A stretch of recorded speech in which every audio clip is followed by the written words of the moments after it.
Dominique Méda, bonjour. Bonjour. Merci d'être avec nous. Vous êtes sociologue et directrice de l'IRISO, l'Institut de recherche interdisciplinaire en sciences sociales à Dauphine. Alors je vous pose la question traditionnelle en ce début d'année. Quel est selon vous l'événement majeur qui va marquer 2019 ? Je me demande, mais c'est juste une hypothèse, je me demande si ça ne va pas être le grand débat. D'ailleurs que les choses se passent de façon canalisée à l'intérieur du grand débat ou à côté.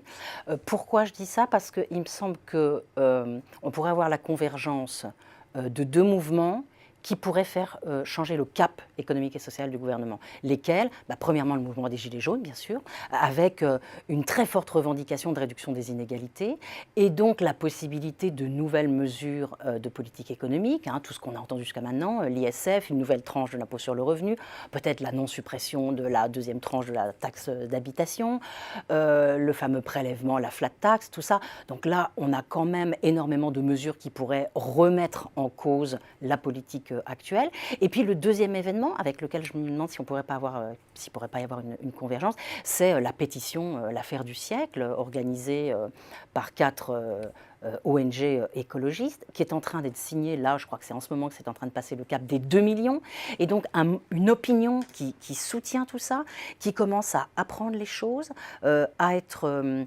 convaincu de la gravité de la crise écologique, et il me semble que cet ensemble, réduction des inégalités, prise de conscience de la gravité de la crise écologique, est de nature, je disais, de façon canalisée dans le débat ou à côté, de faire pression sur le gouvernement pour le faire changer de politique économique et sociale. Alors quelle solution faudrait-il ? Comment faudrait-il changer ? Il me semble que si on prenait donc tout ça au sérieux, et si le gouvernement ou bien décidait de dire banco, j'ai compris, on y va, ou bien sous la pression, était obligé de prendre de nouvelles mesures.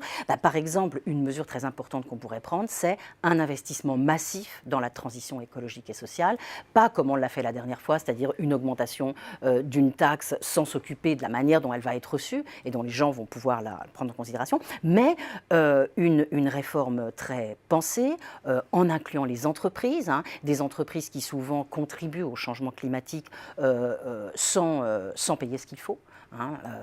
Il y avait une note d'attaque qui racontait très bien ça, et j'ai moi-même signé un article qui allait dans cette direction pour rappeler que les entreprises polluent énormément, mais celles qui sont dans le marché carbone européen, finalement, elles ne payent pas du tout ce qu'elles devraient payer. Donc voilà, reconsidérer entre les ménages et les entreprises qui doit payer quoi, et surtout accompagner socialement de manière très forte les évolutions, en mettant sur la table des sommes très importantes. Dans notre bouquin, on parle de 20 milliards par an pour la seule transition écologique, et notamment pour la rénovation énergétique.